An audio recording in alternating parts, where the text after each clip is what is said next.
I'm wearing these fucking backwards. I've okay.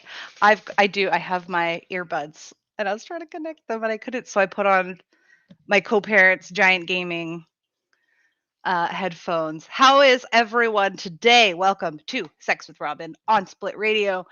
Mandy and I have um just just created this platform so that we just have so many ideas. Oh, you can hear now.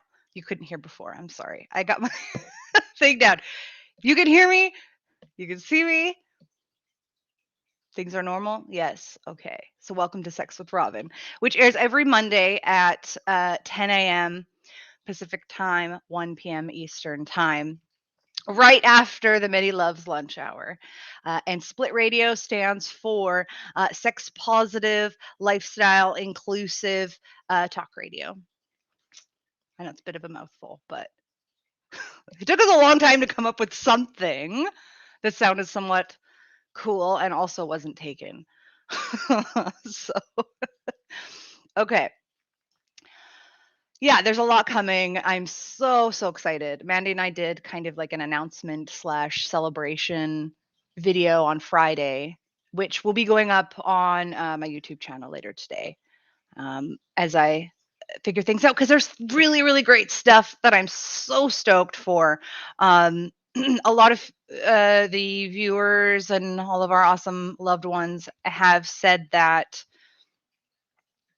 um, basically they are unable to watch live at this time because a lot of people have like normal jobs or jobs that they're not able to watch live videos at this time.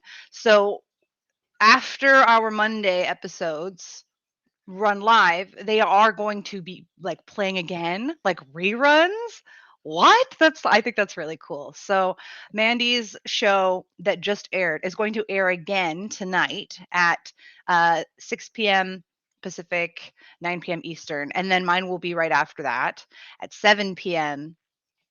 Eastern. No, 7 p.m. Pacific, 10 Eastern. That hurts my brain. Time zones, tell me the time zones hurt your brain because time zones hurt my brain. But you gotta do what you gotta do. So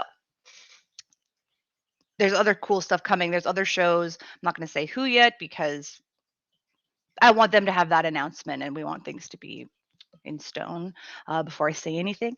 There are other shows, other people that have awesome content that is like what we want. We want it to be sex positive and lifestyle inclusive.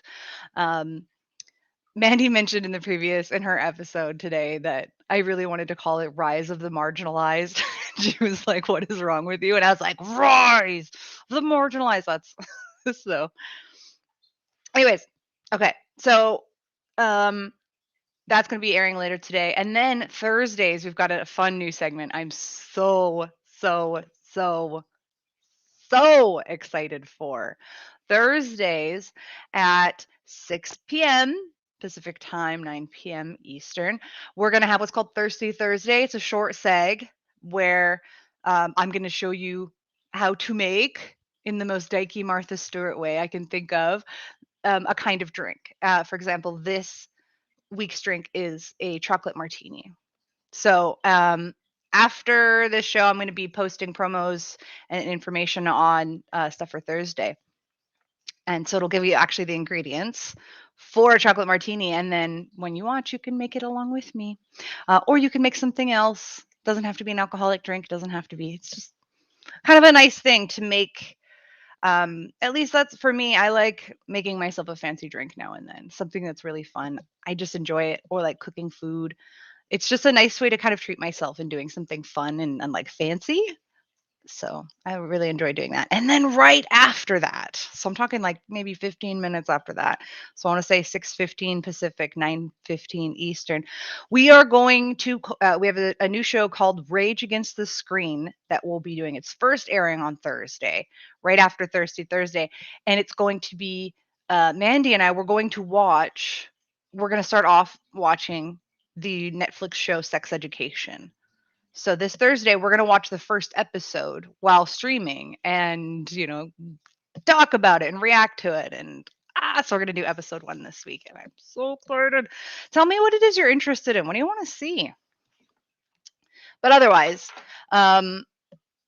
so today's topic, especially starting off the new year, I was thinking of the Bdsm acronym. I was like, let's just start the new year there. Let's talk about the Bdsm acronym and we can break it down. Because Bdsm is quite an interesting acronym. It's not necessarily every one letter means something, but they're split off into pairs. So B and D is bondage and discipline. Okay. And then D and S means dominance and submission.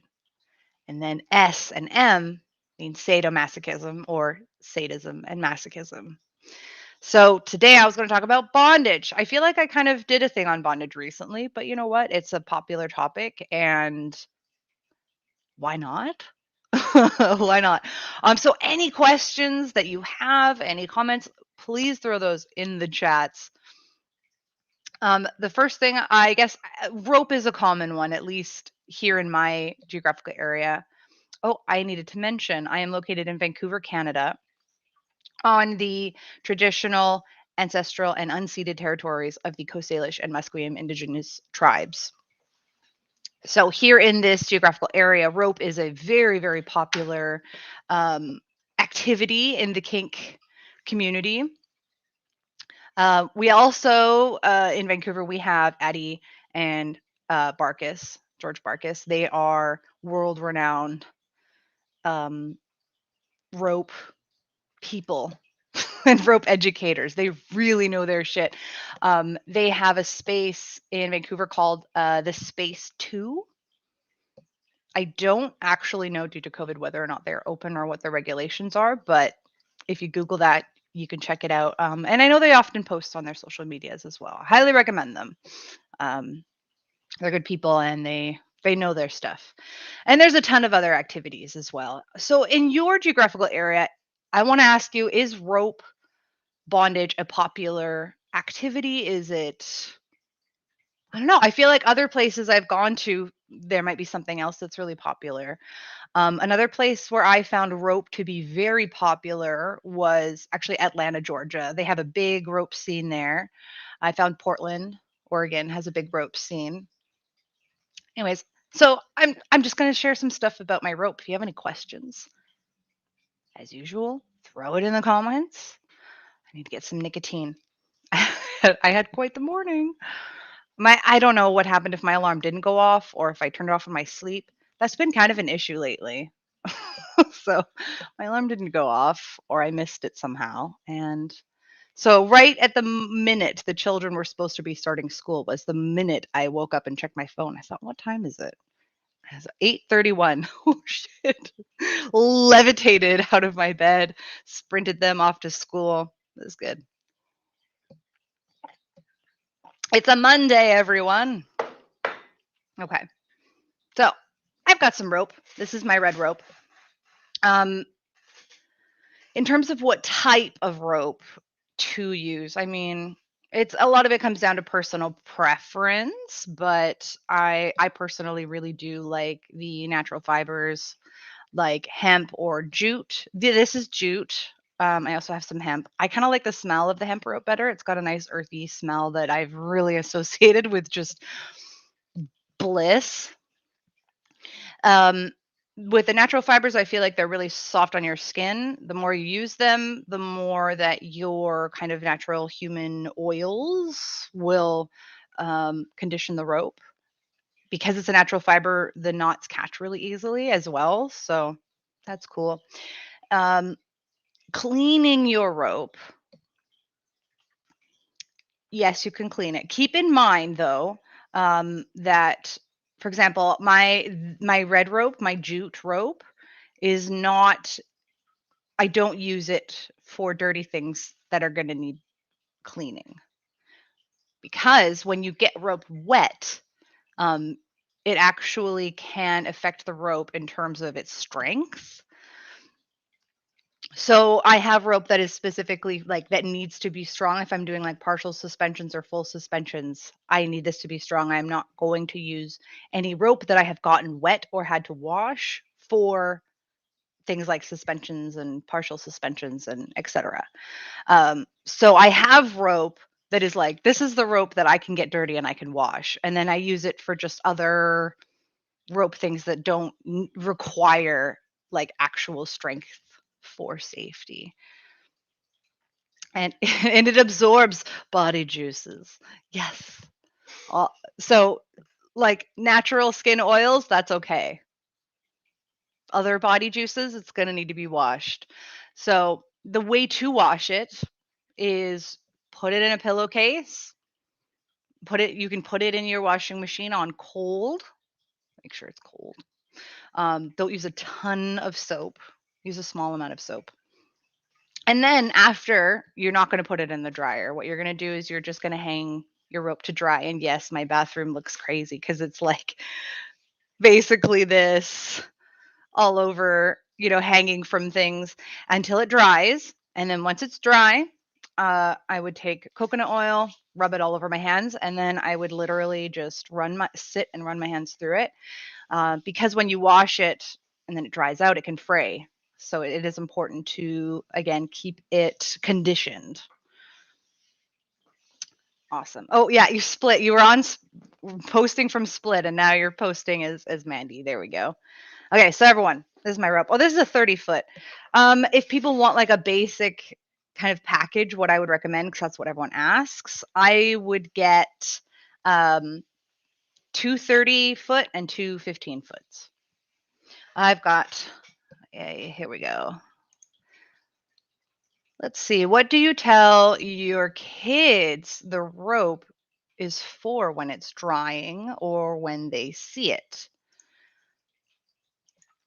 Um, I feel like they don't see it too often because I actually usually do this I have an ensuite bathroom and my kids don't go in there. That's my bathroom. But honestly, they've seen me just sitting and like practicing my knots over and over again. And anytime they've asked about my rope, I've just said, I'm just practicing my knots. And we've talked about how important it is to learn certain knots. And we've actually taught the kids not like bondage rope, but we have taught them how to do certain knots when camping and stuff like that. So I feel like that's just the kind of attitude that I take with it. I'm like, oh, I'm just practicing my knots. They're important to know. I haven't told them that I tie people up, like, or that I like to torture people. Um, that's just how I've treated it. And one day I'm sure they're gonna put two and two together, and that should be fun. Let's see. Oh, hi, Peter. Length may depend on the size of the person to be tied. Yes, that is also very, very true. Anyone, regardless of size, can be tied. You might need um, more or less rope. And there have been times when I'm like, I could use a 15 for this if someone is particularly petite, or if someone's larger, I'll be like, I'll get a 30. Personally, I would rather have extra rope than not enough, but that's just it. Oh, yeah, mommy's a Boy Scout. Basically, that's basically what I've taught them. That mommy likes to practice her knots because they're important to know. Because and that's the thing. I tell people to practice on. I'm going to back up so people can maybe see. Like I will sit with my legs crossed like this. Oh yeah, this is my old man slippers. I love these slippers. And I will practice on my ankle over and over again. Or you could practice on your thighs, or you could practice on table legs. I do that a lot actually, practicing on table legs or armchairs, just over and over again with different things, because I find, and this is what I'm going to show you. I'm going to show you double column and single column ties. Because those are the basic like things that are really important to know, and they're really versatile. If you know how to do a single column and a double column, that gives you a lot to work with. Your only limit is your imagination.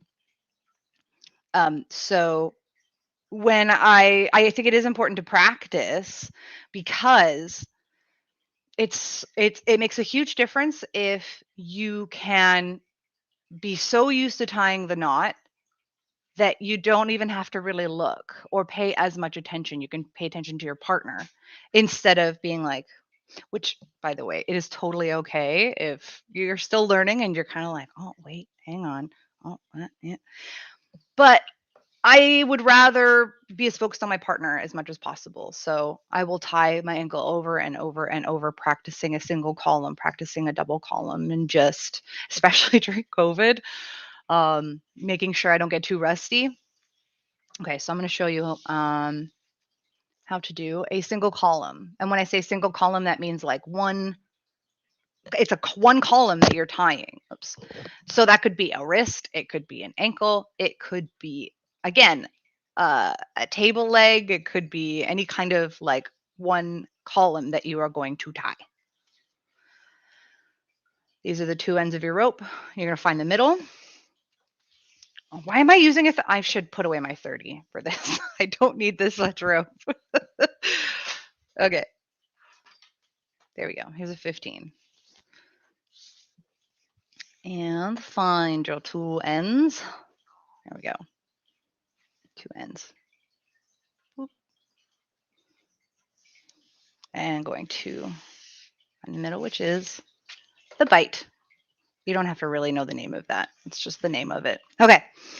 So, I got to take my watch off, which, by the way, is from undauntedjewelry.com. You could use my promo code SWR20 to get 20% off any of your badass jewelry or watches. How good was that of a transition, right? Okay. So, in this case, the column I'm tying is going to be my wrist, my arm. And people ask me all the time, I like to tie away from myself. I can't even tell you, Addie and Burgess would know if there's like a specific way you should do it. I say what's comfortable. I don't know. I've been taught to tie away from myself. It works well for me. It feels very natural as opposed to trying to come forward. So I like to tie away from myself. Now, here's a fun tip, because we're going to wrap around 3 times or 2 times, 2 or 3 times. I like to wrap down the column. When I say down the column, I mean towards the area where I do have space so that I can do this. As opposed to if I'm going up, I'd have to go underneath and then underneath.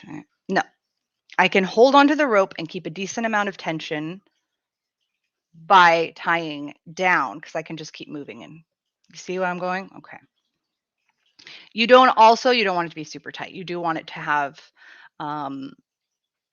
space as you wrap. Typically, I would be using my hand as a barrier, but I'm wrapping my own arm, so I can't also have my hand here. So I go around, and see, you do want space. There we go. See. Now, my bite, I'm going to go across everything and underneath. Now, here's another fun tip. This will save you a lot of headaches. Don't push rope. Avoid pushing rope through. I don't want to push the rope, like pushing it and pushing. No, you want to pull rope. It'll save you a lot of headache. I promise. Get into the habit now. So in order to do that, I'm going to take my finger and go through everything. See, there's my finger. And then I'm going to hook this rope and pull through. Much better than pushing. I'm going to do that one more time. So I've wrapped around. Try this again. Wrapping. 1, 2, 3. And I'm going to make some space here. Cross over. And then you're going to get my finger, grab the rope, hook, pull. Okay. At this point, I can grab this and the other end and tie it off, cross over and through, just like you would tying a shoe. It's hard to do this with one arm. See? Maybe I should get another column instead of my wrist. But anyway, so Tie that. And then around again. It doesn't matter how many times you do this. You can do it a lot if you want. Now, here's a really great tip. Oh, this is actually a little too tight there. In terms of things like circulation, okay, I want some space and I want my knot to be where the inside of my wrist is, because that's where a lot of the blood vessels are going to go, and that's how you would cut off circulation, would be pushing that end. So I like to make sure my knot is on the inside of the wrist. Here's a beautiful, beautiful, beautiful tip when tying a wrist. Take your rope after you've tied the wrist, move it up and into their hand so that they have something to grab. I promise you this makes the world of difference. There's something about being able to hold it that is really helpful for bottoms to process, to have something to hold on to. And it makes a really big difference. So that was a kind of a messy, I'm going to do it again. Trying to do it in a way that you can see while also making it look pretty on my wrist. So that's fun. It's okay to need a lot of rope. You want to avoid ropes being all twisted and stuff like that, not just because of appearances or anything like that. Looking at my wrist, if everything is fairly even, not one of these is like super loose and one is super tight. If I do that, that's not, you're going to have a bad time. That's not going to feel good. It'll feel good for your partner if the rope is nicely laid out and fairly even. Don't be too hard on yourself. This comes with practice and getting familiar with the rope. Okay, so I want some space in here, decent amount of space. Then I'm going to cross over underneath, like that. Grab your two ends and then tie. That, I want it to be even. There. I adjusted it a little bit because it looked like it was going to be uneven. And then just tie it off.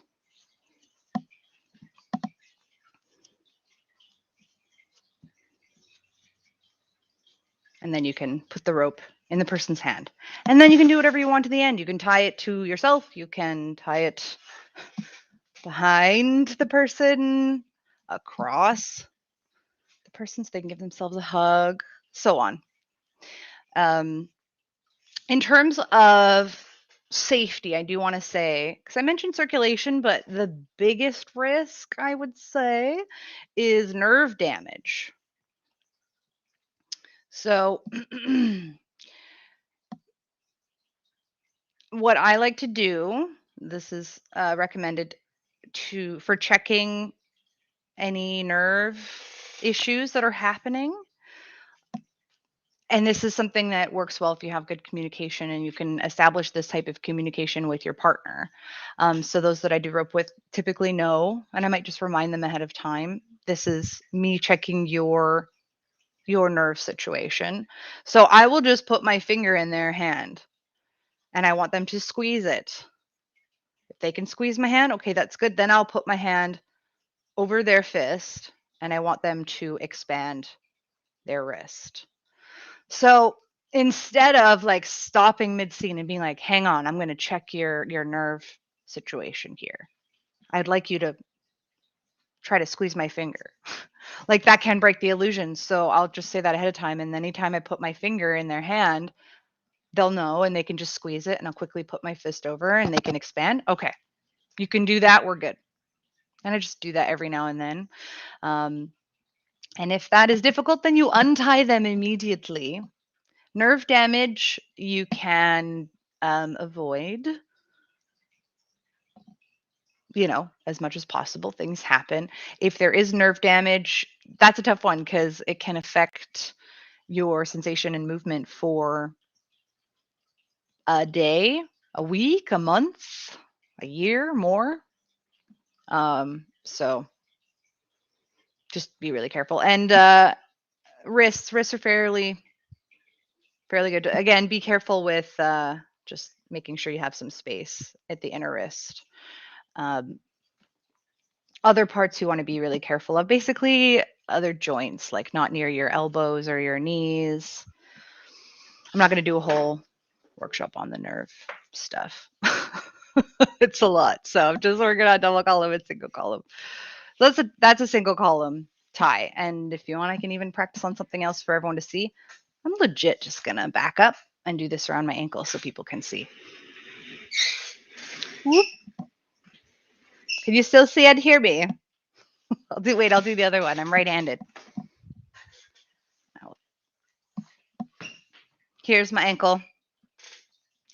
Again, I want to tie down the column, not up the column, because it'll be easier for me to wrap around. So I'm going to wrap around 3 times, tying away from myself. There you go. Wrapped 3 times, fairly even. Crossing over everything. Take my finger. Grab your 2 ends, pull them up. That's still a lot of, but yeah, I can tighten that a little bit as long as everything's even. And see, I have a lot of tail left, and that's fine. That's not a big deal. Just tie that off. Ankle. Do that over and over and over again, and it becomes absolute second nature. And it's forgive yourself if you're new, be gentle that things might feel uneven or ropes might get twisted, and it just takes practice. I will sit and watch TV. Last week I had a phone conversation with my therapist, and we literally had our talk while I was just practicing. It's something actually that helps me process and focus, is if I can fidget with something. And I was just practicing doing stuff like this over and over again. Okay. How's everyone doing? How is everyone? Is anyone at work? Let me double check what's going on here. Oh, Mandy says, you're good. Thanks. Mommy's a Boy Scout. I wanted to be a Boy Scout, but I had to be a Girl Scout and learn how to sew. I was really unhappy with that. Okay, double column. I should have thought of how to tie a double column in front of the camera. I gotta set myself up, because that means single column is one thing, right? Double column is 2 things. So let's see if I can get my feet up on the desk. Mandy, do you have your rope? Are you practicing? 2 columns. Let's see. I often like to show thighs. Wonder if I could just turn this down, which I know I can, but should I? Should. Just because you can doesn't mean you should. I wonder if that's better. I'm going to take my pants off so everyone can see. Boop-a-da-boop. What am I wearing? Oh, Peter says, coming through okay on YouTube. Oh, wonderful. I know, I'm just going to be in my underwear. Okay, double column. I'm going to tie my thighs together, okay? Anytime, like with the knees, stay a good couple inches away from any joints. So I'm not going to be tying right up by my knee here. I'm going to be tying here. So I'm going to need more rope, because I want to go. I'm going to be tying these 2 together. I want to go around 3 times. I'm going to want to get my 30, not my 15. Which is messy, and that's okay. Mandy says, no, I like for someone else to do the wrapping on me. Well, it is good for people, even if you don't intend on tying anyone. I think it is good for bottoms to be at least familiar with the ropes, so that maybe they can spot certain things. If someone clearly doesn't really know at all what they're doing, to be aware of that. I'm going to need even more. Here we go. Thighs for days. Okay, so in a double column, you do want a lot of rope left over. So as you can see, I wrapped around my thighs 3 times. You can come over here. I'm going to go over, right? But instead, I'm going to go under, and I'm going to back up more. Everything. So under this and this. See what I'm doing? Okay, so here's my 3. Gone around 3 times. I'm going to take my rope and go underneath all of it. Okay, and then bring it up. And I just say, get your 2 ends. See what's happening? This in between is what's getting tied, which is why it is important to have space between your 2 columns. And then just tie that off. You can cross over and under. You're tying your shoes. See? And do it again. And that is a double column tie. You can do this with wrists. You can do this with ankles. You can, again, use your imagination. This is a double column tie. So this you can do with your ankles, wrists. So when you're doing your wrists, you don't want to be tying your wrists this close together. You want to do it further apart. I'm actually going to try doing my wrists and see if I can. How's everyone doing? Double and single column.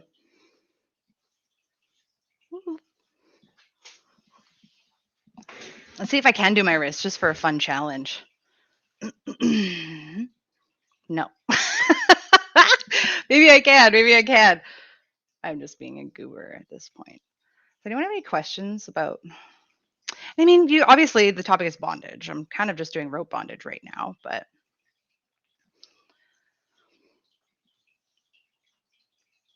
there's leather cuffs, handcuffs. People kind of love the fluffy handcuffs. That's kind of not, I'm not into the fluffy handcuffs, but I do like me some leather. Yeah, I'm not gonna be able to do that. Fuck it. I'm not even gonna try. I really want to show some like super quick basic things that are really easy and important. Zip ties. Yes, Mandy likes zip ties. Love zip ties. Oh, yeah, I can turn this back up again. I do love zip ties. I find that they're fairly accessible. Like I've seen zip ties, which are known as cable ties. I call them zap straps. I wonder if that's like a Canadian word. I don't know.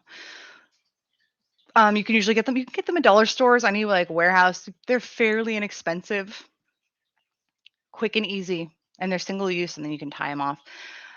Peter, let's see. He says cling wrap or cloth bandage mummification. I feel like we should do a whole show on mummification. I'm going to do a whole show on mummification. Thank you for that. Yes, cling wrap, like any kind of plastic wrap can absolutely be used.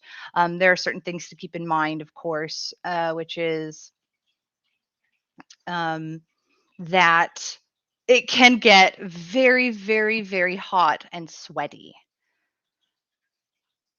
which I think is really fun because then you can put pop rocks on them and then wrap them up. I think it was Xanthine that gave me that idea. Of course it was. So I can't take credit for that idea, but it's fun. You should try it.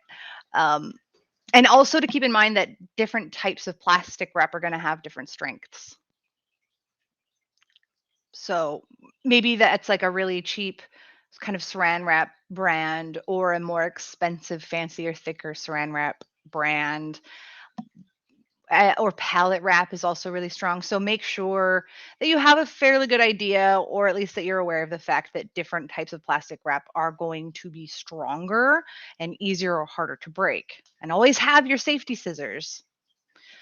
These are my safety scissors. They're like they're ones basically that paramedics use when they need to cut clothes off without hurting you.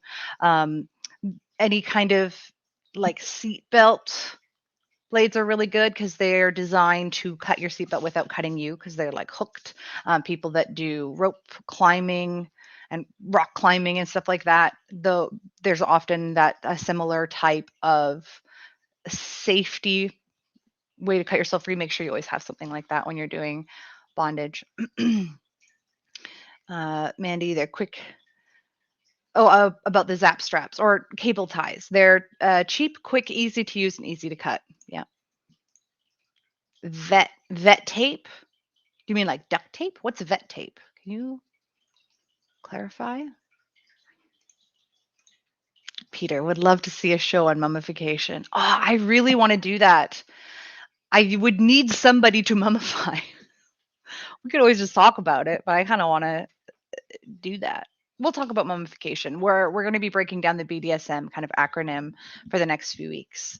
Um, so yeah, I kind of want to talk about like discipline and training and punishment next week.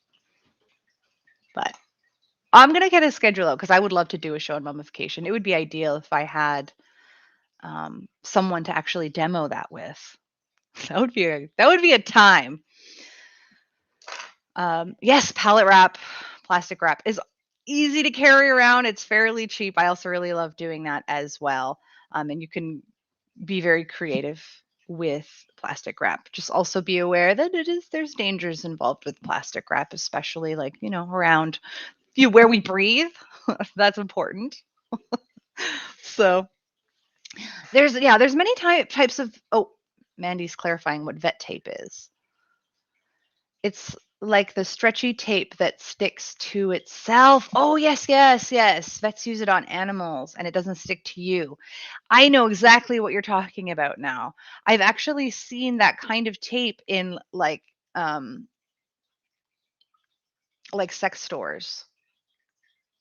That is, and it's really great for bondage because it doesn't stick to you, but it sticks to itself. I'm gonna pull up. I can't right now. There's a picture, a very, very old picture of me on FetLife. I made like a little tube top out of vet tape. If that's what you call it. Now I know I have a word for it on what to call it. And oh, Denise, hi, volunteers as tribute for mummification or for tying. I feel like Peter gets first dibs on that because he was the one who requested it. But hey, uh, and way cheaper to buy at farming stores. That makes a lot of sense. To buy the vet tape at farming stores, and I feel like that's actually a whole topic on its own. What kinky things are cheaper to buy at what opportunity kind of thing? Like, for example, the puppy pads. They're like these blue sheets that have a kind of a blue plastic on one side and the absorbent white part on top that is often used and for kink stuff. I use them a lot. Um, Puppy pads are really great, but you know what? I find they're way more expensive at pet stores than they are at medical supply stores. They're often used as medical supplies, and I think that when you buy them in bulk at a medical supply store, they're so cheap. And then you can get like a smaller package. I've seen them in pet stores, be like, "Oh, puppy pads," and I'm like, "Whoa, that was expensive." So that's a fun and important, I think, thing to consider sometimes is like, okay, where can I get this the cheapest, most accessible way? Also, like, are you able to get it there? Are you able to order it? Because a lot of places you find, like the really small drugstores tend to have smaller packages of things like gloves and puppy pads, and they're way more expensive. But if you go to like a warehouse, a medical warehouse, it's going to be a lot cheaper. So that's another topic of an episode. Economic friendly kink.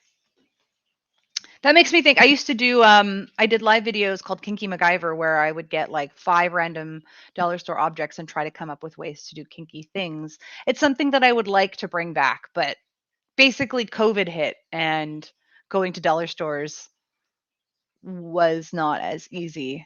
And I used to have people bring me stuff from dollar stores because I didn't want to know what they were. I wanted to be surprised by the objects. So after COVID hit, it became a lot harder to do that. And maybe I can get that going again soon because it was really fun. Dollar stores, warehouses, like any kind of warehouse store is going to be really helpful for a lot of stuff. A lot of stuff. Um, Speaking of prices and like financial accessibility, I have seen jute rope at dollar stores or like craft stores. Some craft stores are more expensive than others. Um, and oftentimes, if you go to any kind of like warehouse store, they have those giant spools of rope you can just buy by the foot. Um, I miss events. If you go to events, typically there's a lot of people that sell like really nice rope like this. And I find at events they might have a good package. Like a lot of rope places will have like kind of your basic package, including two 30-foot rope, two 15-foot rope, and maybe some safety scissors and a carabiner or something like that. And it might be a decent deal. But it will be fancier and more expensive rope. If you want to go to any kind of warehouse store and buy what you need, that's fine. And same goes with cuffs, like leather cuffs. You can get really, really nice, like soft leather cuffs. Some of them are fluffy, some of them aren't in terms of like bondage, and they're fairly straightforward, easy to go. I have um, I have attachments that I've put on my bed so that I just have these rings I can easily access. That was like a couple bucks, honestly, from a kind of warehouse store like Home Depot or Canadian Tire or whatever those stores are. You know what I'm talking about? Just buy like a hinge and a ring.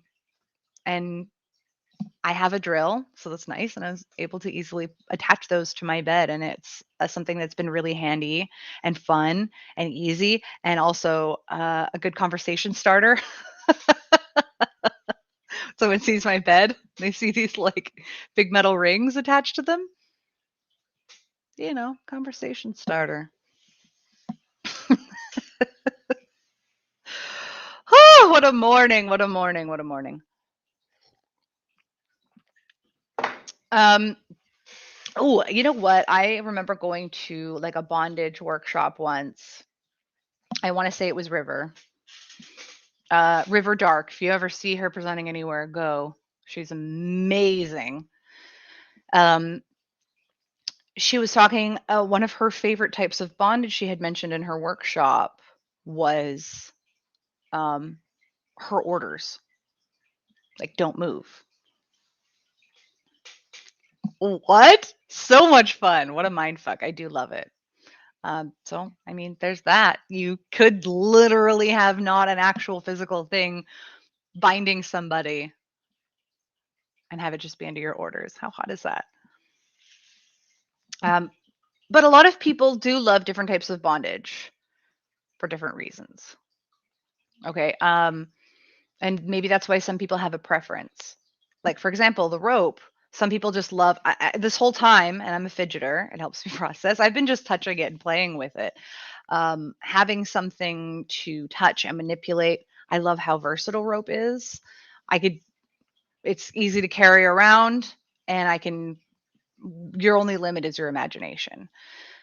Whereas, and I do like the cuffs. I think they're aesthetically really hot. They definitely create a certain atmosphere that is very, very kinky. But I don't find them as versatile, and in terms of like what maybe fits somebody, if someone has particularly large wrists or small wrists, and it can only really do that one thing. So that's kind of why I lean to rope a little bit more, just because it's a lot more versatile. The plastic wrap, there's a whole like other feeling that comes with the plastic wrap, and I do love playing with plastic wrap. At least from the top's perspective, when I think about playing with plastic wrap, I just feel like really in control.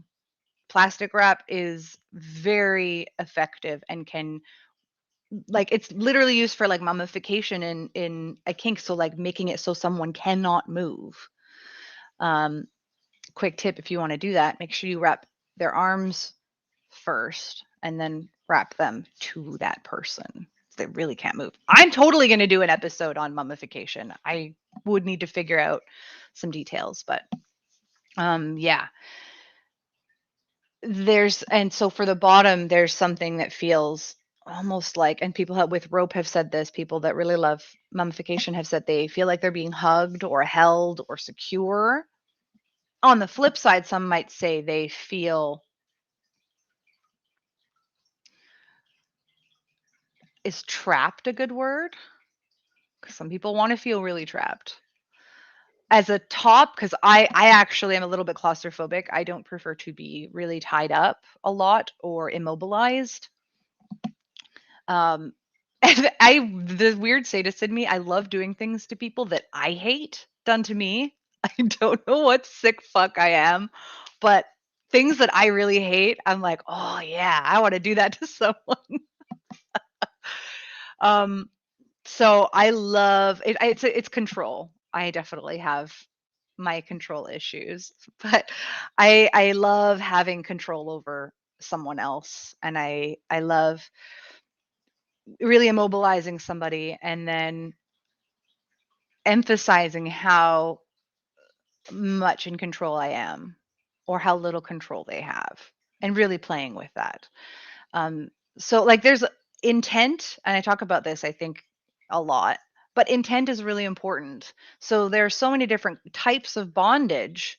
If someone comes up to me and says, I want to do like a bondage scene with you, the first thing I'd want to know, the first two things is like, what type of bondage and what is it you want to get out of the experience? What is it you want to feel? How do you want to feel? Do you want to feel safe, loved, cared for? Do you want to be scared? Do you want to feel trapped? Do you want to feel connected? Do you want to feel disconnected? Like how do you want to feel? Because that would probably very much impact what type of bondage we might be doing. You want to have fun and wrestle? I'm going to get the cable ties. Like cable ties and wrestling is so much fun. Oh, oh my goodness. There's a really fun game. Oh, I wish I had. I actually have to go out and buy more cable ties. I'm almost out. I only have a few left, which is weird. I usually buy like really big packages, so I feel like I've had an endless supply of cable ties up until recently. I was putting lights all around the gazebo, around the hot tub, and I used a lot of cable ties. Okay, so this game, anyways, take two cable ties and have them basically interlinked with one another, but leave them big and loose, but enough that it's like, okay, it's definitely tied in a circle and they're interlinked. And then wrestle with each other with your top or with two bottoms, two tops, however you want it, and basically trying to immobilize them with that link of zip tie. That's fun. That is so much fun. I've literally done that just like rolling around in the grass for fun. So yeah, what is the intent? What is it that intrigues you about bondage? How do you want to feel? And especially if this someone is maybe really new to the concept, I would encourage them to really kind of think about that. What is your ultimate fantasy? When you imagine us engaging in bondage, what does that look like for you? Sometimes I've done this sometimes when I was working as a pro dom, I would be like, send me some of your favorite porn. Like legit, I want to try to get into what it is you're looking for and help you try to figure this out if you're not sure. Because sometimes people are really new and they're like, I'm not really sure what my options are. I don't know what this will feel like. And that's okay. It's okay to say, I don't know what this will feel like. I don't know if I'm going to like this. So just that means a lot of communication and a lot of awareness going into playing. So maybe don't dive in head first because you want to see what you're going to feel like when you try certain things. Handcuffs are a total thing too. And there's a lot of fantasies around handcuffs in particular. The reason I don't play with them as much is because they're uncomfortable. they get really hurt. There's also and I think for some people this is a fantasy. For me, it's not, but there's an association with law enforcement that I think is a common fantasy for a lot of people. I wonder, and you know what? I feel like it would be really fun to play with, like, what do you call? They don't really say magician anymore, do they? With like an escape artist or an illusionist. How much fun would that be? Just to challenge them, almost Mythbusters style, and just to see what types of bondage they can get out of and what amounts of time. This is what makes people nerdy in terms of like being a sex geek and a sex nerd. Geeky, nerdy people go, ooh, I wonder which types of plastic wrap are going to be more effective and how much so. I wonder if someone who's like an escape artist, how long it's going to take for you to get out of each of these different scenarios. And um, I really appreciate people checking in. I know there's a lot of changes going on with their show, moving to this whole new platform of split radio, and we're still working out the kinks. As Mandy says, not all the kinks, but figuring out things like music, figuring certain things out with this new platform and us kind of doing this on our own now. So thank you so much for your patience. I will say this episode is brought to you by adamandeve.com. If you are wanting to treat yourself with something nice or just appreciate a site that is really financially accessible. And I will say that not like there's a nice mix, I think, of really like fancy stuff and stuff that's like a lot less fancy, but a lot more accessible um, on this site. So there's a wide a range of stuff, and you can get almost any one item 50% off, as in half off, plus free shipping in the US and Canada with my promo code SWR. I'm going to put that in there right now. And of course, got to mention One Condoms. Oh, and I'm wearing pants. I got to show you guys. Oh, dun, dun, dun. Ba-da-ba-ba. Check it out. Got my logo on a condom from One Condoms. And I would highly recommend people go to myonecondoms.com. I'm going to put that in the link as well. There's a free download kit so that you can get like your exact size. There's over like 60 something sizes that they have at onecondoms.com, and it will make an absolute difference to have an actual proper fitting condom. So yeah, that's that. And a good amount of bondage. And next week, I want to talk about, because we said it's bondage and discipline, dominant submission, sadomasochism. So discipline, we can talk about next week on Monday, 10 a.m. Pacific time, 1 p.m. Eastern time. That's right after Mandy's show, The Many Loves Lunch Hour. And eve.com, promo code SWR, 50% off almost any one item, plus free shipping. There. So this episode is going to be airing later tonight, I believe, 7 p.m. Pacific, 10 p.m. Eastern. So that anyone, if you did miss this, it'll be airing again tonight as like a rerun. It won't be live. And I will also be putting this episode on my YouTube channel, and I will take an audio clip and put it on my website, sexwithrobin.com, so that if people want, they have the option to podcast style this thing and be able to just listen. It might be harder to listen to the rope thing, but I try my best to describe what I'm doing. Anyways, thank you so much, everyone, for joining me today. I'm so excited, and I'm going to see you. I will see you on Thursday, okay? This Thursday, Monday, one day, Tuesday, Wednesday, when? What day? Thursday. 5 points to Gryffindor for whoever, or 5 points to your house for who knows that reference. Tell me what that reference is. Love you. Okay, so Thursday at 6 p.m. Pacific, 9 p.m. Eastern on Thursday. We're going to have Thirsty Thursday. I'm going to show you how to make a chocolate martini in the dykiest Martha Stewart style that I can. And then right after that, we're going to watch Netflix's Sex Education pilot episode, season 1, episode 1 with Mandy, with our chocolate martinis. And it is going to be such a wicked time. And we're going to talk about the episode. And I'm so excited. I will see you then. Until then, take care. Have a good Monday. And I love you all. Mwah. Bye, everyone.